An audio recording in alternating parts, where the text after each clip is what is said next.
kita tak nak lagi mengamalkan sistem minority rules. Kita nak supaya majority rules.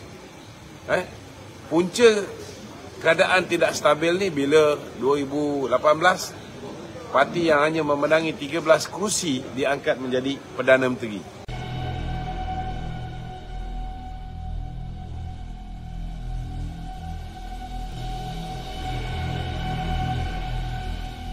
Pilihan Raya Umum Parlimen pada yang ke-15 ni, saya yakin sebagai pertama Ketua UMNO Bahagian Tangga Batu, saya yakin apa yang telah dilakukan oleh perhubungan UMNO Negeri Melaka, gerak kerja yang telah dilakukan selepas kita menang pun kita tak berhenti melakukan kerja untuk memperkukuhkan pengundi-pengundi di dalam negeri Melaka.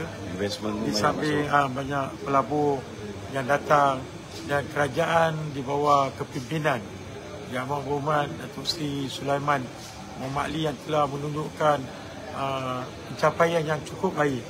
Di samping dari segi ekonomi, pelabur yang datang ke negeri Melaka begitu ramai sekali melabur di negeri Melaka, dan Yang Amat Berhormat Datuk Seri Sulaiman juga telah menunjukkan ciri-ciri kepimpinan yang mesra rakyat, mudah diterima oleh rakyat, dan ini sebenarnya memberikan lagi kekuatan kepada UMNO dan juga Barisan Nasional di negeri Melaka.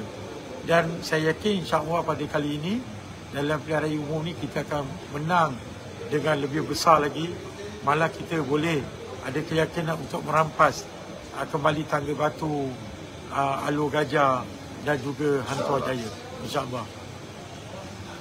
Okey, Tok. Jadi dah sejam. Okey. Seruan Datuk kedua kepada rakyat Malaysia, kenapa perlu undi Barisan Nasional, kenapa perlu tolak Perikatan Nasional dan juga Pakatan Harapan. Pada pandangan saya, inilah peluang untuk rakyat membetulkan kesilapan pada tahun 2018. Kalau kesilapan 2018 menyebabkan kerajaan tidak stabil, dan akibat daripada ketidakstabilan itu pelabur lari daripada negara ni. Bila pelabur lari, mata wang kita menjunam. Bila pelabur lari, peluang pekerjaan merosot, kadar pengangguran meningkat, pertumbuhan ekonomi menguncup, kan? Dan kita tak hidup seperti mana sebelumnya. Bila diletak dengan orang yang tidak bijaksana untuk mentadbir negara, malah ekonomi kita ditutup. Peluang cari makan secara adil dan saksama tertutup. Sekejap buka, sekejap tutup, kan? Malah ada yang mengambil langkah nekat bunuh diri. Kalau mahu menghentikan segala kebobrokan ini, kita kena pastikan Barisan Nasional mendapat tempat sebagai the ruling coalition. Maknanya kita tak nak lagi mengamalkan sistem minority rules. Kita nak supaya majority rules. Punca keadaan tidak stabil ni bila 2018 parti yang hanya memenangi 13 kerusi diangkat menjadi Perdana Menteri. Jadi dia diangkat kerana dia didokong oleh DAP.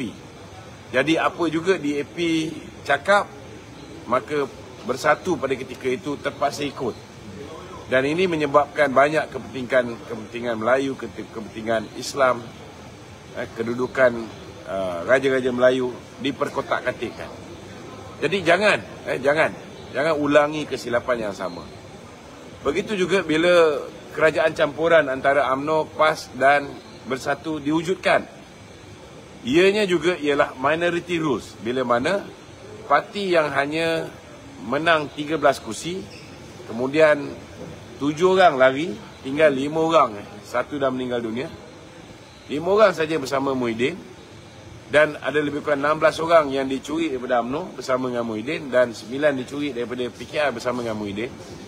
Parti ini diberi mandat untuk mengetuai kerajaan sebagai Perdana Menteri. Parti ini juga akhirnya menikam rakan-rakan dalam pasukan, dan ianya menyebabkan ketidakstabilan. Dan yang rugi ialah rakyat. Ekonomi makin parah.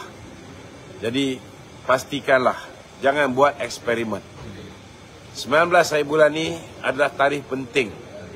10 hari bulan pengundian awal juga adalah tarikh penting. Terutamanya untuk rakan-rakan kita di kem Sungai Udang dan sebagainya.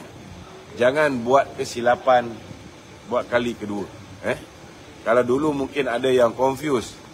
Government of the day ni Perikatan Nasional, sehingga menyebabkan mereka tidak mengundi calon Barisan Nasional. Tapi hari ini Perdana Menteri datangnya daripada Barisan Nasional. Tidak ada lagi Perikatan Nasional. Selepas ini Perdana Menteri juga dia akan mewakili Barisan Nasional menentang orang yang berada di dalam kerajaan hari ini, iaitu menentang PAS, begitu juga menentang Perikatan Nasional. Jadi kita minta supaya kawan-kawan anggota tentera kita jangan lagi silap. BN akan go solo dan InsyaAllah kalau diizinkan Allah Ta'ala, the government of the day after election 2015 the 15 GE ataupun general election, InsyaAllah is going to be Barisan Nasional. So government of the day pada masa tu ialah Barisan. Jadi buatlah pilihan yang tepat. Jangan sebakulkan Barisan dengan Perikatan Nasional. Kita tidak sama. Lain. Okey, Tok.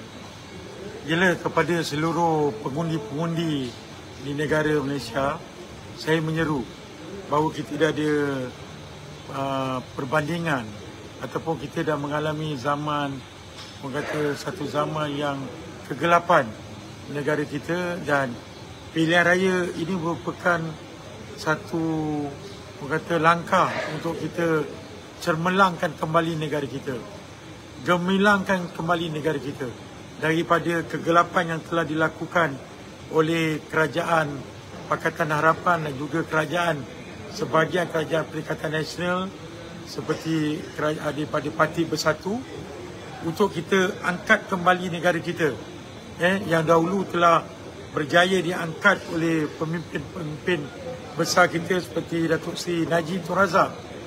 Kita lihat telah berjaya, dan kita kalau pergi ke luar negara, kita rasa bangga sebagai rakyat Malaysia. Hari ini saya semalam berbalik daripada Bandung, Indonesia. Ada persidangan di sana. Kita rasa kita ni agak nampak agak bukan kata dikecilkan, tapi kita sendiri rasa dalam diri kita ni rasa rendah. Sebab apa yang berlaku di negara kita ini menyebabkan kita tak ada rasa confident pada diri kita untuk kita boleh tunjukkan kepada masyarakat luar negara bahawa Malaysia kita ada segala-galanya. Malaysia tak sama. Jadi kita rasa memang kita rasa rendah diri. Hari ini disebabkan apa yang berlaku di negara kita. Jadi kepada seluruh rakyat negara kita yang bakal mengundi pada 19 November ini, berikanlah peluang yang saudara-saudara, tuan-tuan, ibu bapa yang ada ni untuk undi Barisan Nasional supaya kita dapat kembalikan balik kecemerlangan, kegemilangan kerajaan negara kita seperti masa yang dahulu, dan akhirnya kita akan mewujudkan sebuah kerajaan yang stabil yang akhirnya boleh memakmurkan negara kita. Jangan lupa undi Barisan Nasional. Ini satu kepastian dan satu kewajipan kepada seluruh pengundi-pengundi negara kita.